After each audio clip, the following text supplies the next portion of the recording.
אחי המלכים, הקדוש ברוך הוא, שאולת שמרים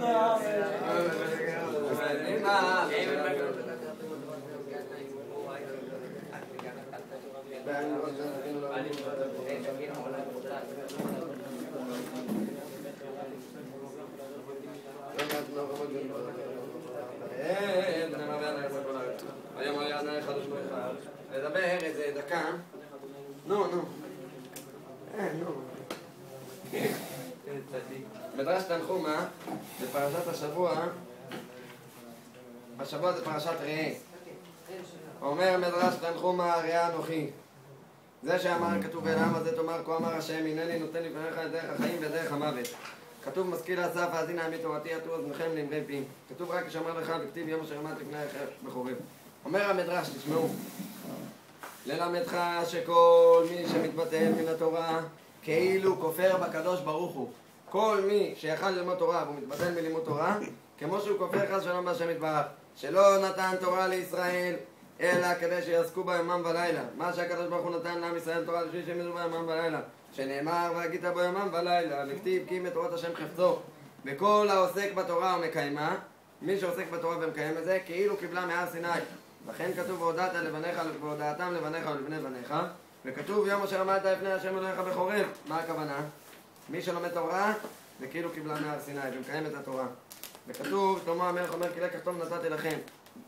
אז אמרו ישראל לאסף, יש תורה אחרת שאתה אומר אז הנה עמי תורתי, כבר קיבלנו את זה מהר סיני.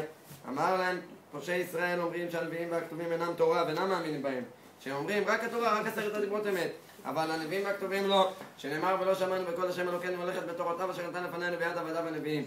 הרי שהנביאים והכתובים תורה הם, לכן כתוב אז הנה עמי תורתי, תשמעו גם לתורה גם נביאים והכתובים. תראו מה זה, רואים מזה כזה דבר, יסוד גדול מאוד.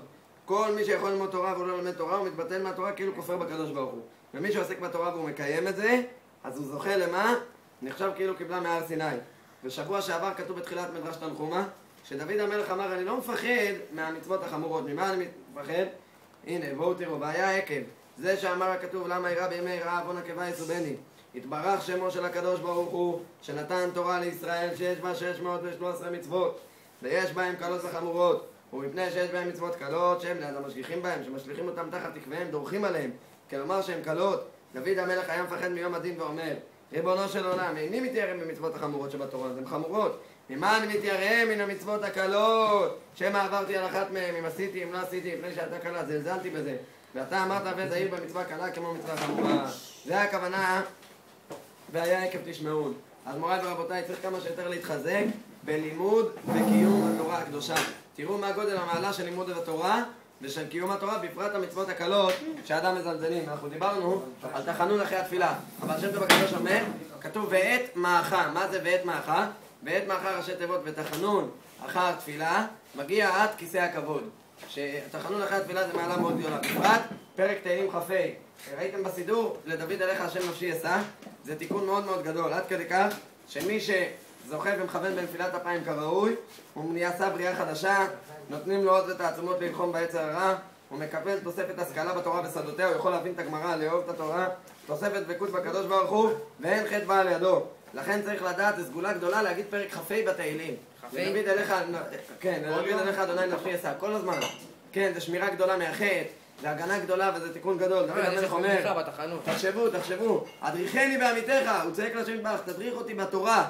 ואדם רוצה להבין את התורה, לדעת את התורה, לאמול בתורה. דוד המלך אומר, הדריכני בעמיתך, אין אמת אלא תורה, שנאמר אמת קנה ואל תמכור. אז הדריכני בעמיתך, תדריך אותי בלימוד התורה. תדריך אותי, נעשה לי סדר לימוד. מוריי ורבותיי, צריך להתחזק בעניין כמה שיותר ללמוד תורה, וללמוד כל יום חומש, 2 מקרא ואחד תרגום, חומש רש"י, ללמוד כל יום משניות, משנת אותיות משנה, המשנה משנה את הבן אדם ואותיות נשמה, ללמוד גמרא כל יום, וכן להשתדל כמה שיותר ללמוד הלכות.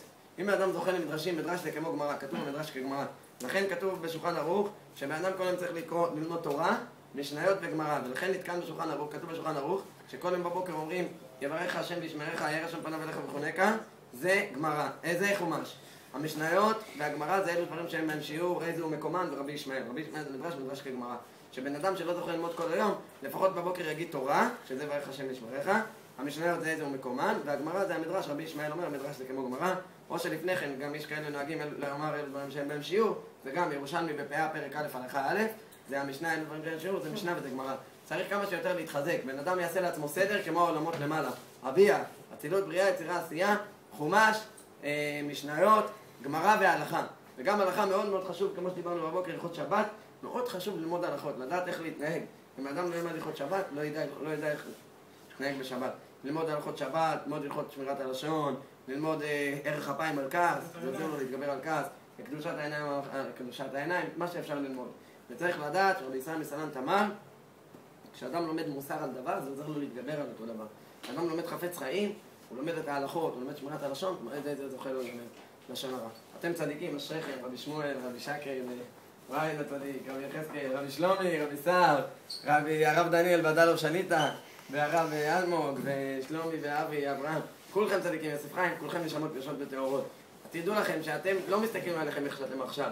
אתם צריכים לחשוב על עצמכם עוד 20 שנה, שאתם כבר יודעים תורה נביאים כתובים בעל פה, תנ"ך, וכל המשניות, וכל הש"ס בבלי ירושלמי, ספרה, ספרי, תוספתא, 4 חלקי שולחן ערוך, עם זוהר הקדוש, כתבי הארי, כתבי מערכו, פרי עץ חיים, לדעת את כל השלה הקדוש, השייח הקדוש, לדעת הכל, כל אחד הוא יכול, וכל אחד, אז תחשבו על עצמכם ככה, שאתם זוכים ככה לשמור את העיניים בשלמות, להיות דבוקים כל הזמן לחשוף. שתדעו לכם, רבי נחמן אומר בשיחות הר"ן, נחשפתי להמשיך אתכם אל עולם העשייה, ללמוד כל יום כך וכך דפים. אתה מכיר את זה? בשיחות הר"ן.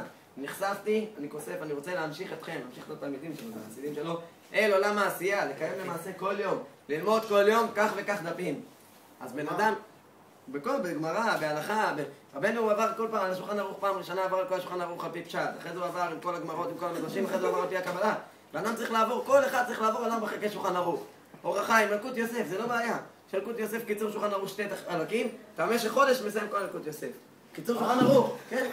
למה לא? קיצור שולחן ערוך, למה לא? תזכור חצי מזה?